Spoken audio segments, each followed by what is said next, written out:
Пан з вами. І з Духом Твоїм. Читання Святого Євангелія по Будлеяна.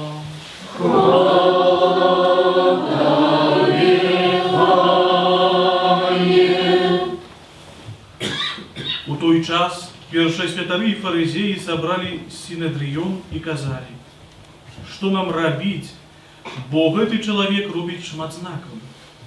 Коли покинем его так, то все поверят у его, и придут римляне, и знищать место наше и наш народ. Один же з їх, Каяфа, який був у той год першосвятаром, сказав їм: «Ви нічого не розумієте і не думаєте, що кориснее вам, каб один чоловік помер за людей, а не каб увесь народ загинув».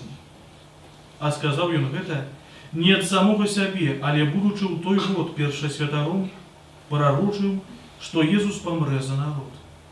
І не тільки за народ, але і за тое, каб рассеянных дзяцей Божых сабраць у адну. З гэтага дня вырашылі забіць яго. Таму Jesús ужо больш не хадзіў адкрыта між юдэяў, але дышоў адтуль у краіну каля пустыні, у горад, які называўся Ефраім, і там заставаўся з вучнямі. Набліжалася юдэйская Пасха, і многія з усёй краіны прыйшлі ў Єрусалім перад Пасхаю, каб ачысціцца. Яны шукалі Jesúса і, стоячы ў святыні, казалі адзін аднаму: «Як вам здаецца, хіба не прыйдзе ён на свята?» А першасвятары і фарысеі загадалі кожнаму, хто даведаецца, дзе ён, данесці, каб схапіць яго. Гэта слова Пана.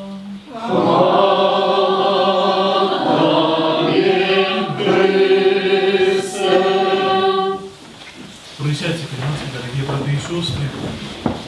Наближается Пасха Христовая. Уже за несколько дней мы будем святковать, переживать самое головное свято для нас, для христиан. Урочистость у Воскресения Господня.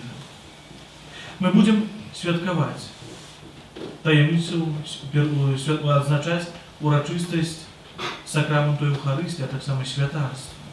Мы будем переживать так само зняволення Христа. Мы будем переживать Его терпение, жудосную муку, а так само смерть. И врешті мы будем переживать великую перемогу Христа над грехом и смертью, над людским эгоизмом, а так само млявостью. Мы будем переживать наше вызволение. Але так само заканчивается Великий пост. Заканчивается и, напевно, час зробити такий рахунок сумління. Як я його пережив? Ці гэта був сапраўды асаблівым часом для мяне, для молитвы, для того, каб я мог так само чыніць учынкі міласэрнасці. Але ў асаблівы спосаб ці гэта быў такі час магчымасці духовно очиститься, подсилковаться, зарадить батареи своей души. Ці може часом моє життя виглядає гэтую язду на пустых баках. Не ведаю, коли затрымаюся. Не ведаю, где знаходится гэтая бензоколонка нашего духовного посилку. Наближается Пасха. Пасха является переходом со смерти до життя, переходом с граху до життя у святости, переходом з няволі у вольность, у свободу. І як же часто наше життя нагадує життя гэтага народу абранага. Поглядите, яўрэі атрымалі так шмат ласкаў, добротаў ад Господа. Атрымалі шмат. Бог выбраў іх на свою выключную уласнасць. Бог даў ім Божыя заповеди, закон Божий. Бог даў ім мэту, абяцаную зямлю. І мы таксама з'яўляемся гэтым абраным народам. Бог таксама даў нам свой закон. Закон, які з'яўляецца не нейкім кодексам, дзякуючы якому ён нас знявольвае, але які з'яўляецца гэтым дарожнымі знакамі на шляху да неба. і Бог даў нам абяцаную зямлю. Гэта жыццё вечнае, гэта неба. Але як жа часта мы таксама, як гэты абраны народ, замест таго, каб упэўнена кіравацца да мэты свайго існавання, да неба, да жыцця ў святасці, да жыцця ў з'яднанні з Богам, як жа часта мы таксама наракаем падчас гэтага шляху.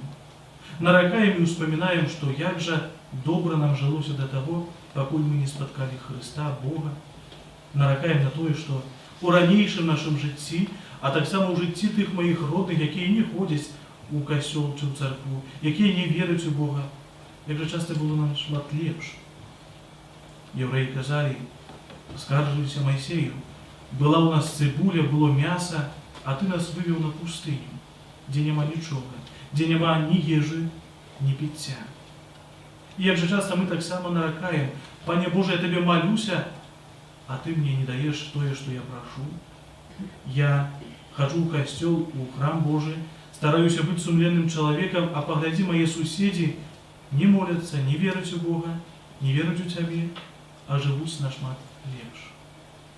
Ці, дарагія, мы часам у гэтым вандраванні да Бога вызваляемся, ці мы з'яўляемся свабоднымі людзьмі, ці, можа, мы застаёмся гэтымі нявольнікамі. Перадусім нявольнікамі, можа, нават не фізічнымі, але нявольнікамі ў сэрцы.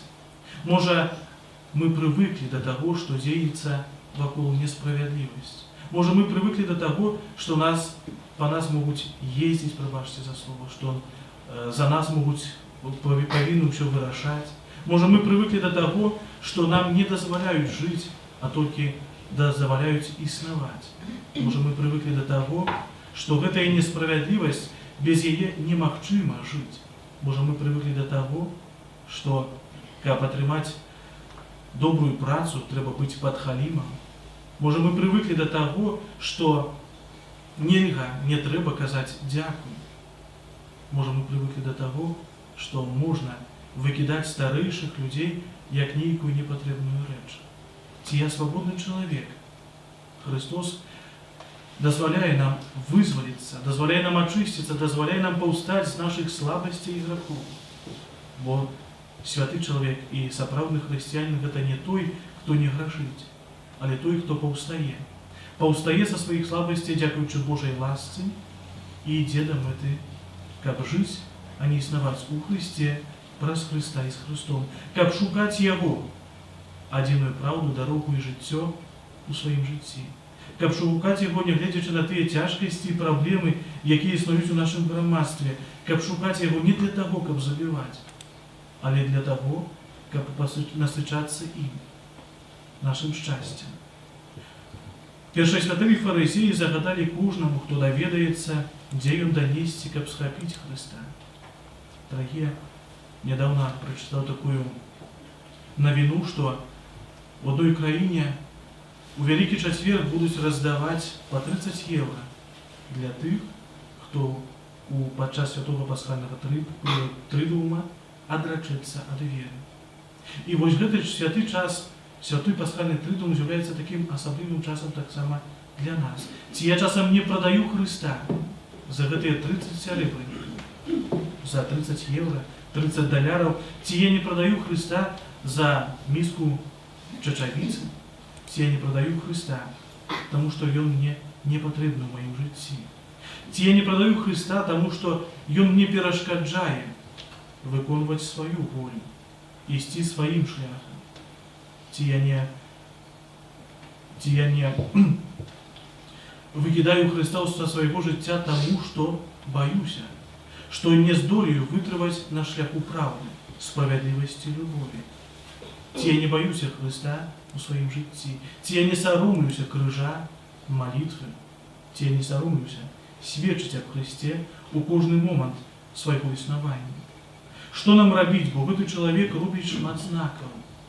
Напэўна, нельга быць адносна Хрыста абыякавым. Нельга адысці ад Хрыста, бо гэта наш адзіны шлях. Шлях нялёгкі, шлях, які патрабуе нястомнай працы над сабой. Шлях вельмі часта няўдзячны, бо многія на нас будуць пляваць, глядзець коса, што вы нейкія дзіўныя. Так глядзелі на першых хрысціян, тых, якія аддалі жыццё за нашага збавіцеля. Таксама вельмі часта могуць глядзець на многіх з нас. Я працую у вельмі маленькім горадзе, Магілёўшчына, горад Горкі. Калі я першы раз прыйшоў у райвыканкам, то на мяне паглядзелі як на дзікуна. Католікі на Магілёўшчыне, на ўсходзе. Як жа часта мы таксама можам з такім сутыкнуцца. Не разумеюць, як так? Паміма гэтых пераследу, паміма гэтых здзекаў, паміма вынішчэння касцёлаў, узнесення ў паветра святыню, католікі ёсць. Мы таксама можам быць. Мы таксама можам быць не толькі прысутнымі, але жыць па-сапраўднаму, жыць у свабодзе дзяцей Божых. Бо свабода – гэта перадусім права, магчымасць выбіраць дабро.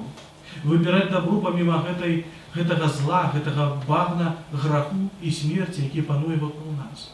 Быць свабоднымі для таго, каб выбіраць Бога ў сваім жыцці, каб быць шчаслівымі людзьмі, каб крочыць упэўнена да мэты нашага існавання, мэты нашага жыцця, гэта жыцця вечнае. Пані Божа,